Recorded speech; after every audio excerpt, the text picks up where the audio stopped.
Coming up in the morning edition, doctors meet with the Prime Minister, but the strike continues. Unions still not happy even after meeting with the Prime Minister. And a couple is gunned down at Sandilands Rehabilitation Center.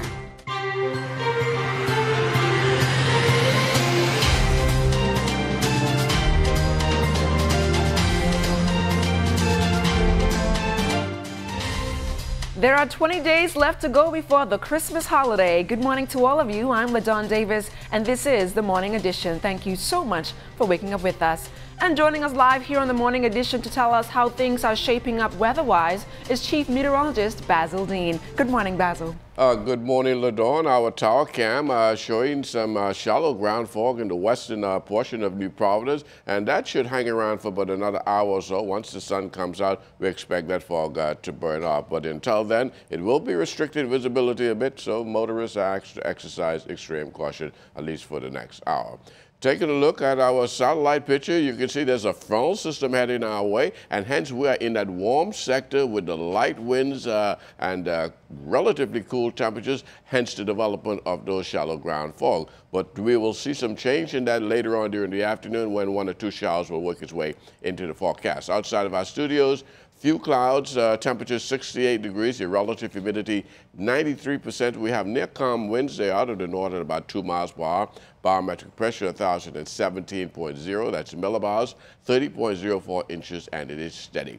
Your temperatures around the islands this morning: up in the north, Grand Turtle Key at 67, also Freeport reporting 67, Marsh Harbor at 68 degrees, in the Berry Islands 77, 77 in Allenstown, Bimini, 77 in Harbor Island, Rock Sound, Eleuthera 76 degrees, 77 in Otterstown, Cat Island, Stanhill Key at 74, Camps Bay St. Andrews 74, Fresh Creek and Central Andrews 75 degrees.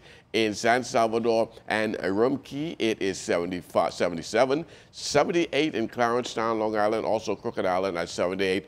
Betsy Bay, Mayaguana 79, also Acklands at 79, another 78 in Ragged Island, Matthew-Town, Inagua 79, and the Turks and Caicos Islands at 80 degrees. Your boating forecast for today: light and variable winds once again with very flat seas. Low tide takes place at 11:43 this morning, high tide at 5:34 in the afternoon. And for the southeast Bahamas, southeast winds 10 to 15 knots, the wave heights 2 to 4 feet.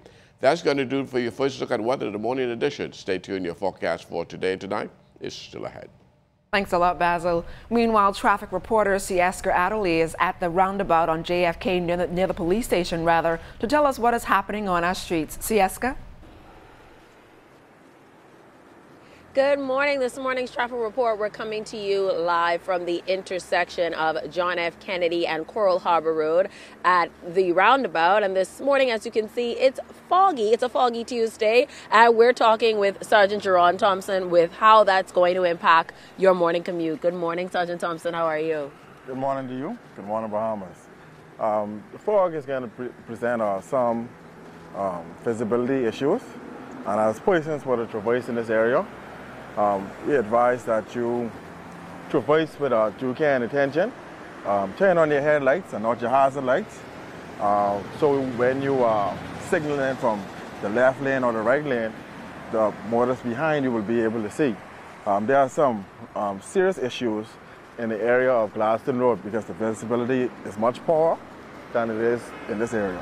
Okay, so in addition to fog, which is unusual at this time of year or at this time of morning, also speed. Speed is an issue in this area as well, Sergeant Thompson? Yes, you shouldn't be speeding in this area. The speed limit is 45 miles per hour. So you need to take that down to at least 30, 35 miles per hour because the visibility is very poor. And also, Sergeant Thompson, remind us motorists, in case we forgot, how to properly use the roundabout, as the roundabout is just behind us. Well, once you approach the roundabout on the left lane, you have two options. Either you turn left to exit the roundabout, or you continue on the roundabout to continue straight ahead.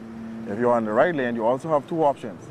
Either you continue on the roundabout to head straight ahead, or to come around the roundabout to head in any other direction. All right, thank you so much. As you can see, it's a foggy Tuesday morning, so bear that in mind if you haven't hit the road yet. If you're on the road, still bear that in mind and proceed with caution. Whatever you do, do it safely while you're on the road. Back to you in the studio, LaDawn.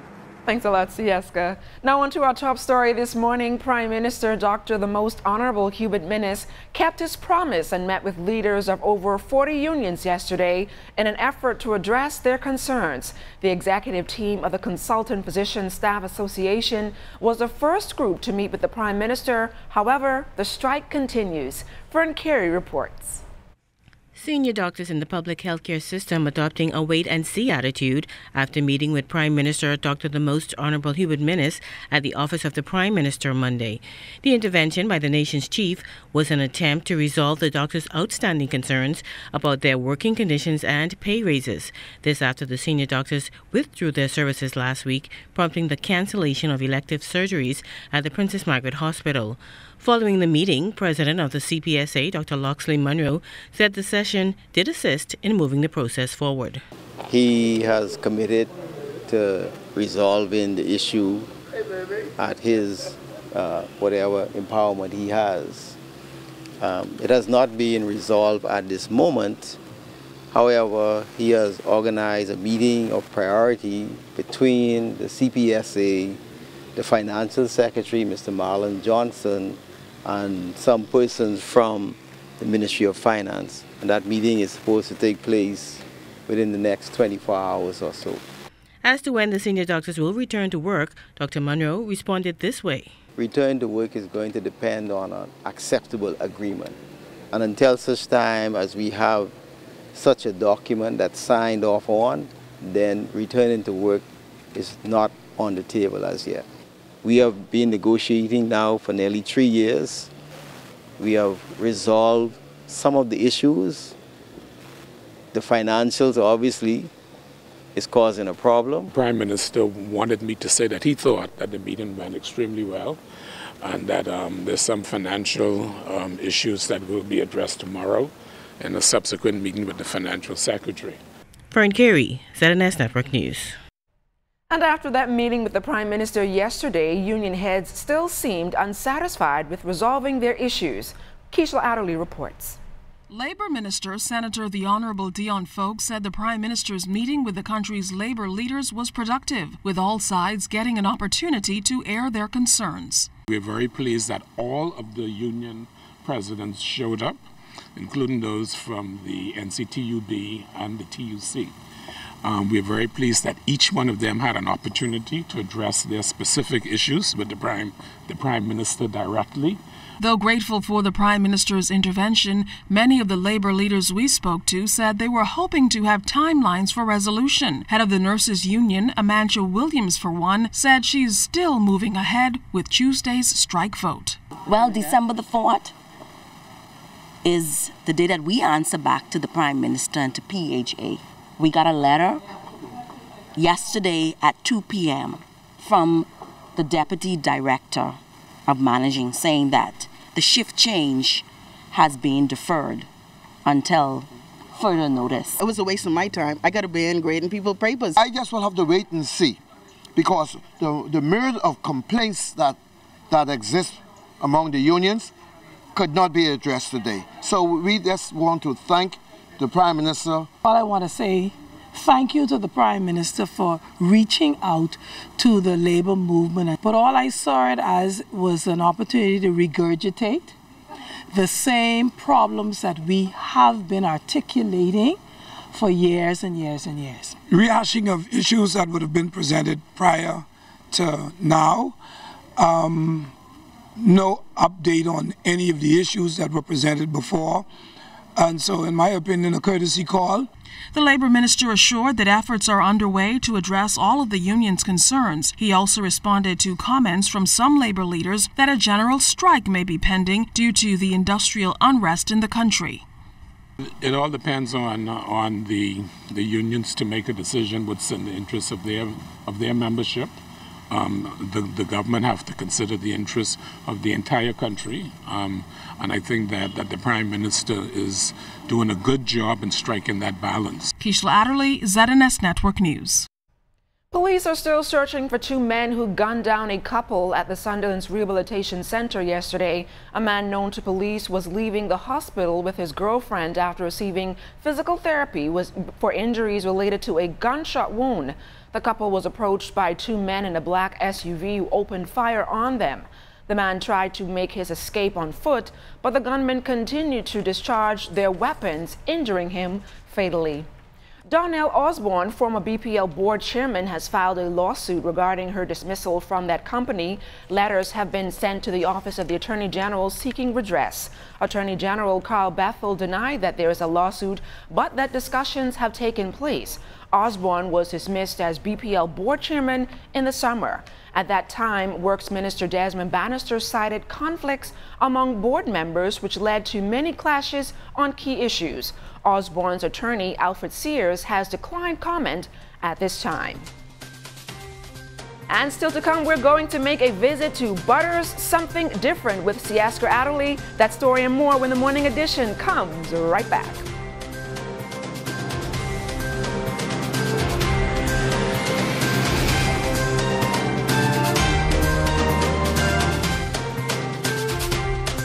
Welcome back to the Morning Edition. The Bahamas Agricultural and Industrial Corporation's Farmers Market Initiative has been operating for nearly a year, and over the past few months, they have gotten more into processing. Here's Crystal Darling. ZNS News visited BAIC headquarters on Soldier Road to view the jam-making process. After the jars are thoroughly sterilized, the team gets busy making the sweet jam mixture. They use papaya and mango. BAIC Food Processing Manager Tanya Burrows, with the assistance of Food Processing Officer Lanika Carey, walked us through the process. This is the puree. We took the papayas and we peeled them. Then we also did it for the mangoes, and then we add them into the food processor. And today we're working with a 5-pound batch. How many do you use? It depends on the size of the papaya. This is a big size papaya, but the papaya that we were working with was smaller, and so each amount represents, it doesn't matter if the size or whatever, our goal is to reach a certain pounds, and so if we want to do 10 pounds, then we know we would definitely have to use much more papaya. After the mango and papaya mixture was pureed, additional ingredients, sugar, pectin, and citric acid were then measured to add later. Burrows told us what could be used as a replacement in a more recreational version of the recipe. In the day, we didn't have any of these things, and so parents would have used for the citric acid, they would use any type of citrus fruit for it. So it could be oranges, it could be lemon, it could be lime, and so that's what they would have used to create the citric acid during that time. And then the pectin comes from fruits. It's the skin of the fruits. So we have commercial pectin, which would that be, and then we have the fruit pectin, which comes from apples and also some of the citrus fruits as well too. But it's the skin of the fruit itself that the pectin lies in. Then she spoke about what the agents pectin and citric acid does to the mixture chemically. You have to remember now, these are for commercial use. So if I'm doing this, I can't spend all day stirring a pot. So I need this to be speed up properly. So this is what I would have used in a factory, opposed to at home. I would have just continue on using my lemon or my lime, as well as my pectin with the skin of the fruit or whatever. The puree was then poured into a large pot, heated, and then sugar, pectin, and citric acid were added. Once stirred, it cooked for about 30 minutes, cooled, and was then ready to be put in jars. It's a sweet Bahamian delight, ready for market. Crystal Darling, ZNS Network News. Great story there, Crystal. And finally, in this portion of the news, there's nothing like some down-home good cooking with a professional chef's flair. Siaska Adderley caught up with Chef Keno Watkins, alias Chef Butter, who taught her a thing or two in the kitchen. Butters Something Different, a quaint little eatery on the Western Esplanade, sits in paradise, overlooking the breathtaking water. What a heavenly sight! And I was about to find out if the food was too. Owner Keno Butter Watkins just loves the kitchen and has been cooking for 15 years. But for the last 5 years, Butter has been serving up mouth-watering delicacies from this location. His pasta and ribs tops that list. We're going to start with our lobster fettuccine, and then from there we'll focus our grilled salmon and red snapper sandwiches. And then we're going to do some nice barbecue ribs, you've never tasted before. First, he cuts the lobster down the middle, takes out the spine, and then cuts it up in a shell to give it a nice garnish. Next comes the secret ingredient, butter.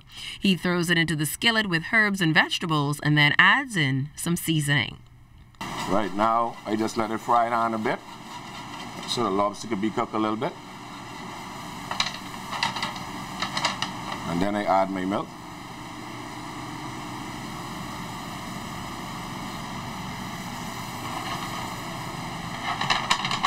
It comes to almost close to a boil. Then it's thrown into the skillet, and if you like it a little spicy, Butter says now would be the time to put some pepper in. Let it boil for another 3 minutes, throw the cheese in, shake it up, and continue to let it fry some more before plating it up. So Butter made me the official taste tester. Yes, I said it, official taste tester. It is a role, a very important role in the kitchen. So I get the first taste of everything that comes out of the kitchen, right? First privileges. So now it's time to get started on the ribs. Butter peeled the skin off the back, which he says makes it tender, and then places a special rub on it. He says the rub adds flavor. I'll just put this baby on the grill for another hour and a half and smoke, and it'll be nice and juicy and tender. And 90 minutes later, voila! For Butter, it's all about creating a never-ending experience for his customers, and so far, it seems to be working.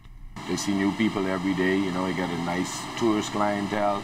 I see different new Bahamian customers calling me like they know me from long, so that means they were sent and things like that, you know, I like that, you know. Thank you. So if all else fails, I can work here, right? Thank you. All right, guys, bon appetit.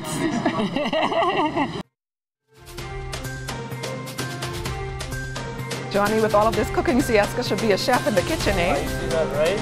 Hold on, coming up in sports, it's a big day for the Bahamas on the world stage. The IAAF Awards taking place in Monaco, plus two Bahamians going head-to-head in the NBA, and ZNS Sports is there.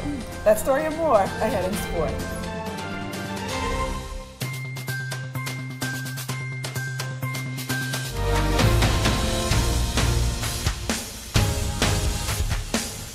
Welcome to sports, everybody. It's a big day for Olympic champion Shaunae Miller-Uibo. In a matter of hours, Shaunae will find out whether she will be named the IAAF Female Athlete of the Year. She's had quite a 2018, unbeaten in 15 races, including the 200 4x1 double of the IAAF Continental Cup.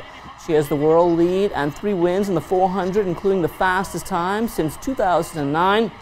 Shaunae also has world best in the 300 and 150 straight, while winning the IAAF Diamond League in the 200. Our competition includes steeplechase world record holder Kipchoge from Kenya, sprinter Dina Asher-Smith from Great Britain, long and triple jumper Ibarguen from Colombia, and heptathlete TM from Belgium. It's a big night for the 242 in the NBA. DeAndre Ayton and Buddy Hield go head-to-head for the first time in the regular season. Our team of Amajal Knowles and cameraman Ashley Taylor, they got into Phoenix late last night as DeAndre and the Suns get set to host Buddy and the Sacramento Kings, and they'll have more for us on that later on in the day. First Vice President of the Bahamas Basketball Federation, Mario Boleg, wanted to make the trip, but was unable to. Good matchup for them. I spoke to Buddy a few days ago. I tell him he's playing well, and, you know, and like he said, this is a contract year, and he wants to make sure that whatever happens next year, he is where he needs to be, whether that's in Sacramento or any place else that would make his career even better as he move on. The government secondary school basketball season back on court yesterday. The C.I. Gibson Rattlers and C.R. Walker Knights senior girls playing at the A.F. Adderley Gym. C.I. Gibson picks up the win 41-29 behind 15 points from Kevin E. Culmer. Girls came out and played, execute our game plan defensively. Defensively, we wanted to apply some pressure, and we did that. And at the end of the day, we forced a lot of turnovers, and we was able to score easy basket. The same two schools going head-to-head in the senior boys division. This one also ending in favor of the Rattlers. They beat the Knights 69-55. Jericho Burrows 13 points in the win for C.I. Gibson. Brandon Adley had a game-high 21 for C.R. Walker. We definitely capitalized on our defense. We forced a lot of turnovers, and we were able to pull off a big win tonight. C.R. Walker shot the ball extremely well. They played tough. They played hard. But we were a little bigger than them, and we overwhelmed them coming down the stretch. It was a good game. we had to work on some stuff, some defensive rotation, and we got to find our offense to live tonight. The ball wasn't dropping in, but we brought the intensity up and we got some points. We were able to generate some points of our defense tonight. A courtesy call and welcome reception held at Government House last night ahead of the Star Sailors League final and the Best of the Best regatta. Competition in the Star Sailors League gets underway today, while the Best of the Best kicks off on Thursday, with the Skipper's Party scheduled for tomorrow. Persons are going to spread out across the Montague foreshore, and they're going to have a wonderful time. And of course, in true Bahamian tradition, a number of persons are going to go out on boats as well. We're trying to basically control that so that it's properly organized. It doesn't interrupt what we're doing in terms of the regatta, as well as what's happening with the sailors who we have invited from overseas. And I think that's going to also be quite powerful. And that will do it for sports in the morning edition. Stay tuned, a final check on weather still to come.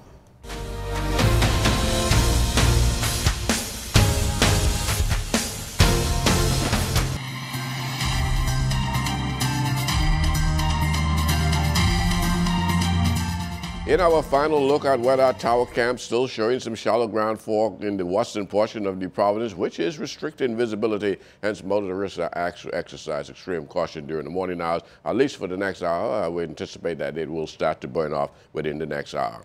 Our satellite pictures are showing a frontal boundary right across central Florida, but there's a pre-frontal area of showers over the Florida Keys that's making its way towards the northern east that could bring us some showers during the late morning hours as well here in the capital. Our forecast for today, partly sunny and warm, turning later with a 1 or 2 showers popping up, your high temperature getting up to 82 degrees ahead of that front. And then tonight we're looking at patchy cloud with the chance of a late shower, the low temperature around 70 degrees. And the extended weather forecast, things are getting a bit toasty just ahead of that front. Front goes through on Wednesday afternoon. Behind that, nice cool down will take place, looking at temperatures back into the mid to low 60s during the nighttime, and your daytime temperatures in the upper 70s. That will warm up over the weekend, but yet another frontal system comes through on Sunday night late, and by Monday we will see temperatures dropping again. LaDawn? Thanks a lot, Basil, and that does it for the morning edition. Thank you so much for waking up with us. Join us again at 6 p.m. this evening for our 2-hour newscast. Once again, I'm LaDawn Davis. See you right back here tomorrow morning.